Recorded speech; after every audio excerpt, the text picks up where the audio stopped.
ሻሎም ሻሎም ቅዱሳን እንደምን አላችሁ? ሁሉ ሰላም ነው? ፕሮፌት ዘኒ ነኝ። ዛሬ እግዚአብሔር የሰጠልኝን ብርቱ መልእክት ይዤላችሁ መጥቻለሁ። እግዚአብሔርን ቃል ከአንድ ስፍራ እናነብና አብረን እንጸልያለን። የጌታ ስም ለዘላለም የተባረከ ይሁን። እግዚአብሔርን ቃል እንከፍታለን። ትንቢተ ኤርምያስ መጽሐፍ ምዕራፍ 33 ከቁጥር ከአንድ ጀምሮ ያለውን የእግዚአብሔርን ቃል አነባዋለሁ። ኤርምያስም ገና በግዞት ቤት አደባባይ ታስሮ ሳለ የእግዚአብሔር ቃል ሁለተኛ ጊዜ እንዲህ ሲል መጣለት። ስሙ እግዚአብሔር የሆነ ያደረገው እግዚአብሔር ያጸናውም ዘንድ የሰራው እግዚአብሔር እንዲህ ይላል፣ ወደ እኔ ጩኽ፣ እኔም እመልስልሃለሁ፣ አንተም የማታውቀውን ታላቅና ኃይለኛን ነገር አሳይሃለሁ አለ። ሃሌሉያ! የጌታ ስም ለዘላለም የተባረከ ይሁን። እግዚአብሔር ዛሬ የሰጠልኝ ቃል እንደዚህ የሚል ነው። ምንጭ እንዲፈልቅ የሚደረግ ምንጭ እንዲፈልቅ የሚያደርግ ነገር ምንጭ እንዲፈልቅ የሚያደርግ ነገር ምንድን ነው? በእንደዚህ ቃሎች ላይ ዛሬ እንመለከታለን። ምንጭሽ እንዲፈልቅ የሚደረግ ነገር አለ። ሃሌሉያ! እግዚአብሔር ስም ለዘላለም የተባረከው። ኤርምያስ ገና በግዞት ቤት አደባባይ ታስሮ ሳለ ነው የእግዚአብሔር ጊዜ ሁለተኛ ጊዜ እንዲህ ሲል መጣለት። ስሙ እግዚአብሔር የሆነው ያደረገው እግዚአብሔር ያጸናውም ዘንድ የሰራው እግዚአብሔር እንዲህ ይላል፣ ወደ እኔ ጩኽ፣ እኔም እመልስልሃለሁ፣ አንተ የማታውቀውን ታላቅና ኃይለኛን ነገር አሳይሃለሁ አለ። ሃሌሉያ! ወደ እኔ ጩኽ፣ አንተ የማታውቀውን ታላቅና ኃይለኛን ነገር አሳይሃለሁ አለ። የጌታ ስም ለዘላለም የተባረከው። እዛው መጽሐፍ ላይ ኤርምያስ መጽሐፍ ምዕራፍ 23 ትንቢተ ኤርምያስ መጽሐፍ ምዕራፍ 23 ከቁጥር 23 ላይ የእግዚአብሔርን ቃል እንመለከታለን። የእግዚአብሔር ቃል እንደዚህ ይላል፣ እኔ የቅርብ አምላክ ነኝ እንጂ የሩቅ አምላክ አይደለሁም። ሃሌሉያ! እኔ የቅርብ አምላክ ነኝ እንጂ የሩቅ አምላክ አይደለሁም። የቅርብ አምላክ የሆነው እግዚአብሔር እንዲህ ይላችኋል፣ ወደ እኔ ጩኽ፣ አንተ የማታውቀው ታላቅንና ኃይለኛን ነገር አሳይሃለሁ። እግዚአብሔር ስሙ የተባረከው። መጮህ ማለት መጸለይ ማለት ነው። ወደ ማን? ወደ እግዚአብሔር። የእግዚአብሔር የሚናገረን ዛሬ ሁሉም ሰው እግዚአብሔር የገባለት ብርቱ ተስፋ ቃል አለ። እግዚአብሔር የተናገረለት የሚገርም ድምፅ አለው። እግዚአብሔር የተናገረላችሁ ነገር አካል እንዲለብስ ወደ እግዚአብሔር ጩኹ። ሃሌሉያ! ታስሮ እያለ በግዞት ቤት እያለ ድምፅ መጣለት። ሃሌሉያ! ዛሬ እግዚአብሔር የሚናገረው ከበረከቶቻችሁ ጋር ከምንጮቻችሁ ጋር እንድትገናኙ ምንጫችሁን ማፍለቅ የሚችለው ወደ እግዚአብሔር ስትጮኹ፣ ወደ እግዚአብሔር ስትጸልዩ ነው። ሃሌሉያ! ጩኸት ማለት መጸለይ ማለት ነው ብያችኋል። አብዝታችሁ ጸልዩ። ኤርምያስ ከባባድ በመከራ አለፈ። ማንም የማያውቀውን ነገር እግዚአብሔር ስለሚያውቅ፣ ማንም ሊያደርግ የማይችለውን ነገር እግዚአብሔር ስለሚያደርግ ወደ እኔ ጮኹ ብሏል። የሚጮህ ሰው በሰው ዘንድ ላይፈለግ ይችላል፣ በእግዚአብሔር ዘንድ ግን ተፈላጊ ሰው ነው። የሚጮህ ሰው የራሱን ነገር፣ የቤተሰቡን ነገር፣ የትዳሩን ነገር ሁሉ ያስለቅቃል። ክብር ለእግዚአብሔር ይሁን። ጩኹ፣ ጸልዩ፣ ታምራት ይሆናል። ሃሌሉያ! ኢየሱስ ጌታ ነው።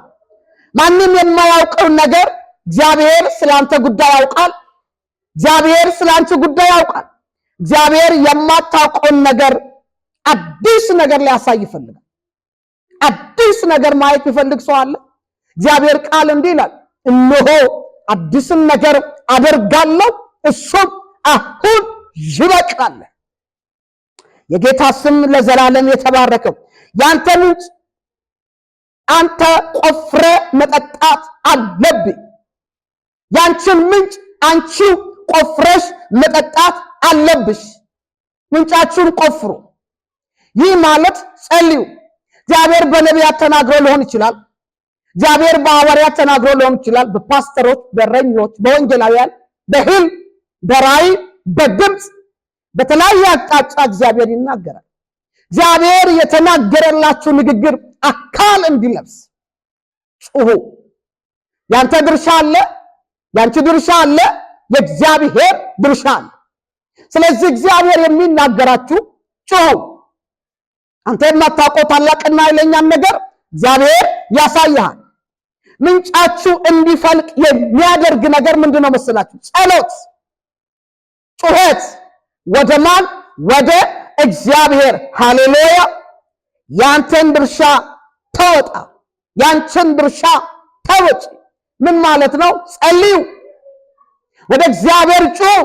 ኤርምያስ ታስሮ በግዞት ቤት ውስጥ እያለ እግዚአብሔር ያለው ምንድነው? ወደኔ ጩህ ነው ያለው። አንተ የማታውቀውን ታላቅንና ኃይለኛን ነገር አሳይሃለሁ። የጌታ ስም ለዘላለም የተባረከው።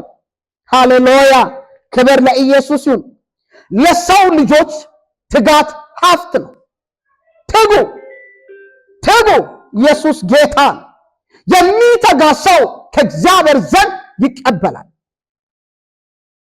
ምንጭ፣ የሰው ምንጭ፣ ሰው የራሱን መቆፈር ያስፈልጋል። ጸሎት፣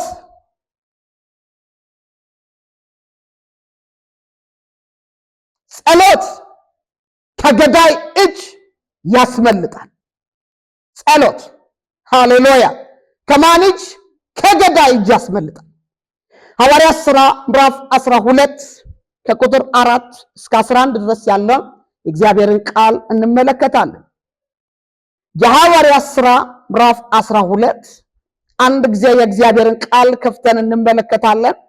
አዲስ ኪዳን ላይ የሐዋርያት ሥራ ምዕራፍ 12 ከቁጥር 4 ጀምሮ ያለውን የእግዚአብሔርን ቃል በጌታ በኢየሱስ ስም አነባለሁ። እንደዚህ ይላል የእግዚአብሔር ቃል። በዚያም ጊዜ ወደ ወይን አገባው፣ ከፋሲካም በኋላ ወደ ሕዝቡ ያወጣው ዘንድ አሰበ።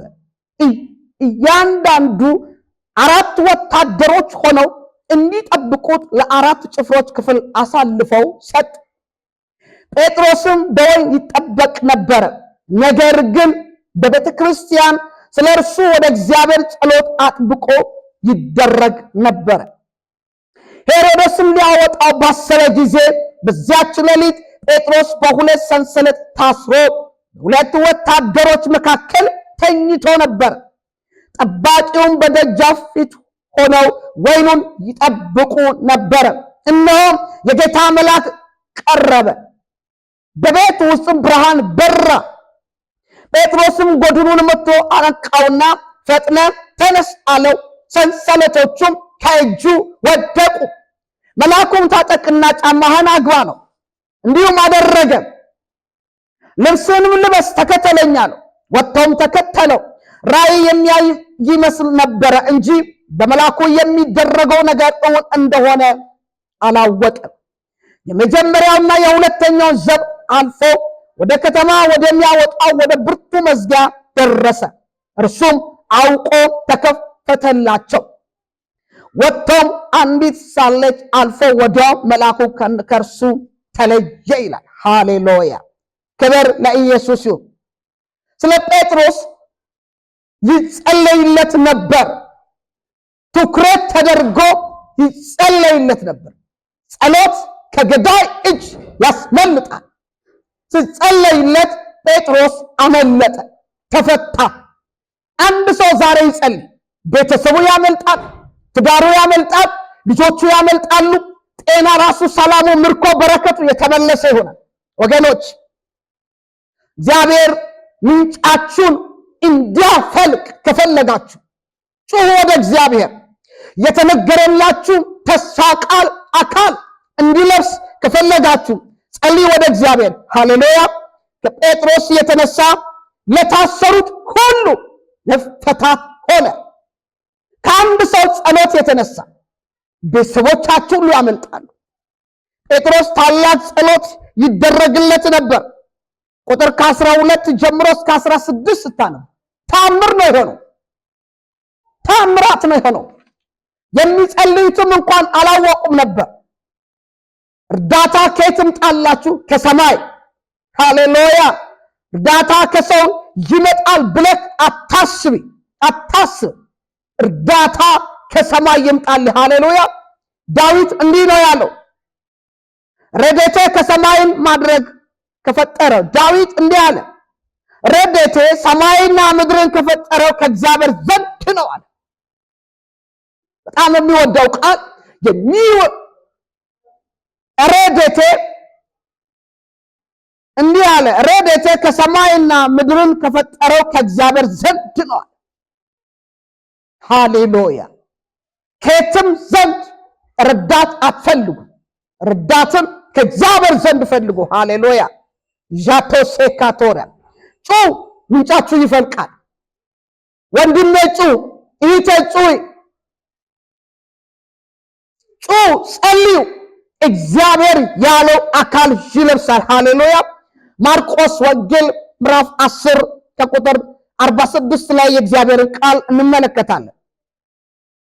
የማርቆስ ወንጌል ምዕራፍ 10 ከቁጥር 46 ላይ እግዚአብሔር ቃል እንደዚህ ይላል። ሃሌሉያ። ቼላራባን ሰፕሮይ ወደ ኢያሪኮም መጡ።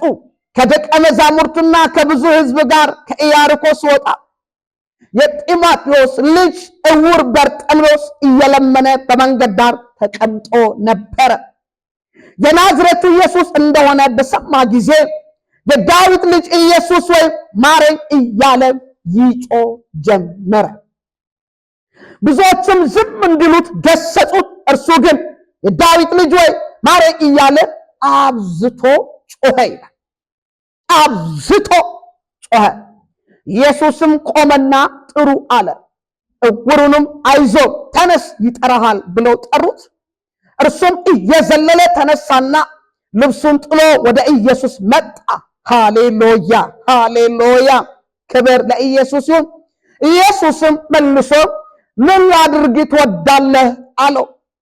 ዕውሩም መምህር ሆይ አይ ዘንድ አለው። ኢየሱስም ሂድ እምነትህ አድኖሃል አለው። ወዲያውም አየ፣ በመንገድም ተከተለው ይላል። ሃሌሉያ። ይህ የእግዚአብሔር ቃል ነው። ክብር ለኢየሱስ ይሁን። ጌታ አብዝተ ጮህ ነው የሚል። ይህ ሰው አብዝቶ ጮኸ። ኢየሱስ እንደመጣ በሰማ ጊዜ ጮኸ። እንዳይጮህ ዝም እንዲል ብዙዎች ዝም ምበል የሚሉት ነበሩ። አትጩ፣ ዝም በል የሚሉ ለምን? ሲጮህ ይከፈታል። የመጣው የናዝሬቱ ኢየሱስ ነው። አሁን ይህ የመጣው የእግዚአብሔር ቃል፣ የእግዚአብሔር ቃል እንዲህ ይላል፣ ወደኔ ጩህ አንተ የማታውቀው ታላቅንና ኃይለኛን ነገር አሳያለሁ። ሃሌሉያ። ለሚጮህ ሰው፣ ለሚጸልይ ሰው እግዚአብሔር ቅርብ ነው። የሚጮህ ሰው፣ የሚጸልይ ሰው ሰይጣን ይፈራል። ስትጸልዩ ነገሮቻችሁ ፈጥኖ አካል ይለብሳል። ተስፋ ሳትቆርጥ ጸልይ። ሃሌሉያ። ሰውየው በአይኑ ውርነት መቆየት አልፈለገም። በዚህ በአይነ ውርነት መቆየት አልፈለገም። ስለዚህ አብዝቶ ጮኸ። ዝም አልልም የመጣው ጌታ ኢየሱስ ነው ብሎ አሁን ይዤላችሁ የመጣሁት የእግዚአብሔር ቃል፣ የማይለወጥ ቃል። ሰማይ ምድር ሊያልፍ ይችላል፣ ቃሉ ግን አያልፍም። ጩኺ። እግዚአብሔር የቅርብ አምላክ እንጂ የሩቅ አምላክ አይደለም። ሃሌሉያ። ኢየሱስ ከወንድም ይልቅ የሚጠጋጋ ዘመድ ነው። ከወዳጅም ይልቅ የሚጠጋጋ ዘመድ ነው። ወደ ኢየሱስ የቀረበ ሰው አያፍርም። ወደ ኢየሱስ የቀረበ ሰው ከነገሩ ጋር ይገናኛል። ሃሌሉያ። ሰው ዝም ይበል ዝም አልልም። ለምን? ፈውስ ፈልጌያለሁ አለ። እውርነት እንዲበቃ ይፈልጋለሁ አለ። ችግር እንዲበቃ ይፈልጋለሁ አለ። በቃኝ አለ። ዛሬ ማን ነው በቃ ብሎ የሚጸልይ? እግዚአብሔር በጉዳያችሁ ላይ፣ እግዚአብሔር ባቃታችሁ ጉዳይ ላይ ጣልቃ ይገባል። ሃሌሉያ። ቼላ ሴካቶ ራዳና ማሳላቦረ የመጎብኘት ጊዜው ደረሰ። ለዚህ ሰው የጉብኝት ጊዜው ስለደረሰ ጮኸ። የመጎብኘት ጊዜ፣ የፈውስ ጊዜ፣ እውርነት የሚያበቃበት ጊዜ። የሚገርማችሁ ኢየሱስ ይሰማል። ሃሌሉያ ይሰማል። የኔ ያንተ ጌታ አይን አለ ያያል፣ ጆሮ አለ ይሰማል፣ እጅ አለ ይዳስሳል። ወደ እግዚአብሔር ጸልይ። ተስፋ አትቁረጥ፣ ተስፋ አትቁረጥ። የናዝሬቱ ኢየሱስ እኔ የቅርብ አምላክ እንጂ የሩቅ አምላክ አይደለሁም ይላል። ሃሌሉያ። እግዚአብሔር የቅርብ አምላክ ነው። እግዚአብሔር የሩቅ አምላክ ሳይሆን የቅርብ አምላክ ነው። ሃሌሉያ። ኤርምያስ መጽሐፍ ምዕራፍ 23 ከቁጥር 23 ላይ እኔ የቅርብ አምላክ እንጂ የሩቅ አምላክ አይደለሁም ይላል እግዚአብሔር ቃል። ፔላባን ሰፕራይ እኔ ቃል ኢየሱስ የቅርብ አምላክ ነኝ እንጂ የሩቅ አምላክ አይደለሁም ይላል። እግዚአብሔር የቅርብ አምላክ ነው። ይህ የቅርብ አምላክ ሆነ እግዚአብሔር እንዲህ ይላል፣ ወደኔ ጩህ፣ ወደኔ ጸልይ፣ አንተ የማታውቀው ታላቅንና ኃይለኛን ነገር አሳያለሁ። ይህ ሰውዬ ጮሆ ከፈውሱ ጋር ተገናኘ። በጌታ በኢየሱስ ስም ቃል ይዤ መጥቻለሁ። ያንከራተታችሁ ያስጨነቃችሁ ዛሬ በጌታ በኢየሱስ ስም የተመታ ይሆናል። ይህ ሰው ጮኸ፣ ከጌታ ጋር ተገናኘ። ሃሌሉያ። ኢየሱስ ጌታ ነው። ሃሌሉያ። ዝም አልልም፣ የመጣ ይምጣ። የመጣ እኮ አሁን ኢየሱስ ነው ብሎ ጮኸ። ጮኸ፣ ጸልይ። እግዚአብሔር የሰጠልኝን ብርቱ መልእክት ይዤላችሁ ነው የመጣሁት። ኢትዮጵያውያን፣ ኤርትራውያን፣ በተለያየ ዓለም ውስጥ ያላችሁ፣ በሰሜን፣ በምስራቅ፣ በምዕራብ፣ በደቡብ ያላችሁ የእግዚአብሔር ቃል ይዤላችሁ መጥቻለሁ። ምንጫችሁ እንዲፈልቅ ከፈለጋችሁ፣ ከተነገረላችሁ ቃል ጋር ለመገናኘት ከፈለጋችሁ ሳታቋርጡ ወደ እግዚአብሔር ጩሁ፣ ጸልዩ። ይከፈታል፣ ይከፈታል። ጴጥሮስ ተከቦ በወታደር እያለ ተይዞ እያለ አጥብቆ ስለሱ ይጸለይ ነበር። ከጸሎት የተነሳ ከሞት አመለጠ። ያዕቆብን ትላንት የገደለ ጴጥሮስን ሊገል ነበር የወጣ። ትላንት ሌላን ያደከመ አንተን አያደክምም። ትላንት ሌላን የገደለ አንተን አይገልም። ጸልይ፣ እግዚአብሔር ያስመልጣል። ሃሌሉያ። የጌታ ስም ለዘላለም የተባረከው። የመጎብኘት ጊዜ ደርሷል። የመገለጥ ጊዜ ደርሷል። ጸልይ፣ ትገለጣለህ። ጸልይ፣ ነገር የተለቀቀ ይሆናል። ጸልይ፣ ያንተ ነገር በእጅ ይገባል። ተስፋ አትቁረጥ። ጌታ ራሱ በራሱ ጊዜ ነው የሚመጣው። መጽሐፍ ላይ እንዲህ ይላል እግዚአብሔር ቃል፣ ለሁሉም ጊዜ አለው። ለመጎብኘት ጊዜ አለ፣ ለመጸለይ ጊዜ አለ፣ ለመሳቅ ጊዜ አለ፣ ለመልስ ጊዜ አለ፣ ለመራመድ ጊዜ አለ፣ ለመስራት ጊዜ አለ። ይህን ጊዜ ተጠቀም። ቸል አትበል፣ ጊዜን ተጠቀም። ሃሌሉያ። ጊዜ እንዳያልፍ ቆሞ አይጠብቅም። ጊዜ ሳታቋርጡ ጸልይ። ራሱ ኢየሱስ ያለው እኮ እንዲህ አለ፣ ጮህ እኮ ነው ያለው። አትረፉ እኔንም አታሳርፉ ነው ያለው ኢየሱስ። ይህ ተጸልይ፣ ወንድም ጸልይ። ሃሌሉያ። ምንጭ ሰው ኢየሱስ የሚጸልይ ሰው ጋር ይሆናል። የእግዚአብሔር ሕልውና፣ የእግዚአብሔር አብሮነት፣ የእግዚአብሔር እጅ ከሚጸልይ ሰው ጋር ይሆናል። ሃሌሉያ። እግዚአብሔር ካንተ ጋር እንዲሆን ትፈልጋለህ? እግዚአብሔር ካንቺ ጋር እንዲሆን ትፈልጋለሽ? ጸልይ። ሕልውና ካንተ ጋር ይሆናል። የመለኮት እርዳታው ካንተ ጋር ይሆናል። ሃሌሉያ። ምሳሌ መጽሐፍ ምዕራፍ 15 ከቁጥር 15 ላይ እግዚአብሔር ቃል እንዲህ ይላል፣